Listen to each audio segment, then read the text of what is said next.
Look, here's the thing. I think we have to also be sensitive to the fact that the Fed operates on a certain class of data. And that data in the 21st century is pretty pathetic.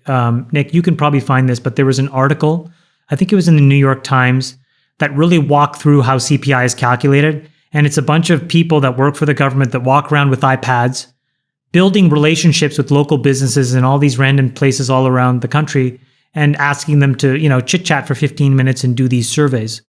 Now, you would have thought that in 2023 or 2022, what the government would have said to, Visa, MasterCard, American Express, all the payment rails, the banks and Stripe is, send me a feed in the following structured way so that I can actually have an absolute precise sense of inflation, because inflation really only occurs when a good or a service trades hands for money, right? And you calculate what did that thing trade at the day before and what does it trade for today? So you could get an absolute precise sense of it. Instead, we do this random sampling thing and subjective, it's bad. Humans, etc. So if you read this article, your takeaway will be, oh my God, this is very rickety and it drives an enormous hammer that we use to try to manage the economy. That's the first thing.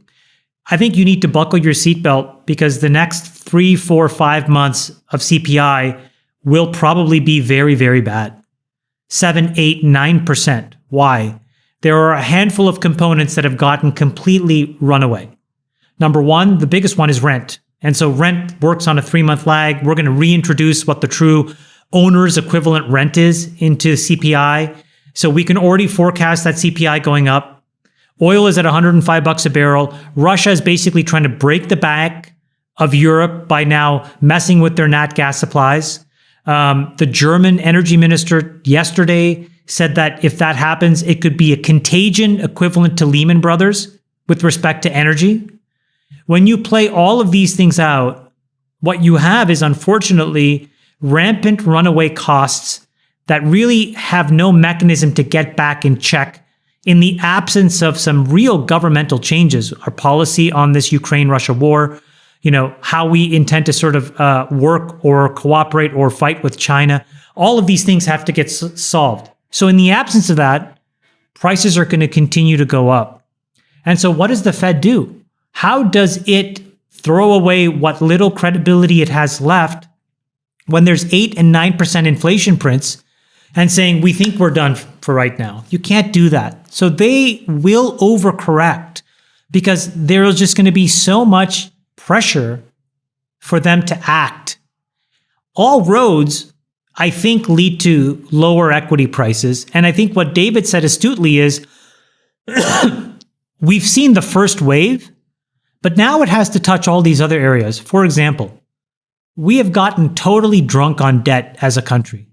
One of the most obvious places where we've been serving alcohol far too late into the night is in the financing of all these private equity leverage buyouts.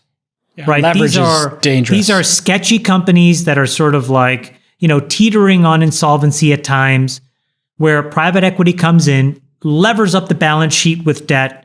They price it right to the edge of what's legally allowed or what's financeable, and then they go do it.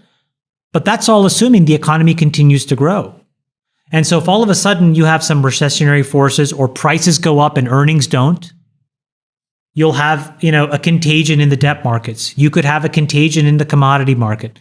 So we're dealing with some really tough boundary conditions. I mean, real estate. Most Americans have most of their net worth tied up in real estate. Yeah.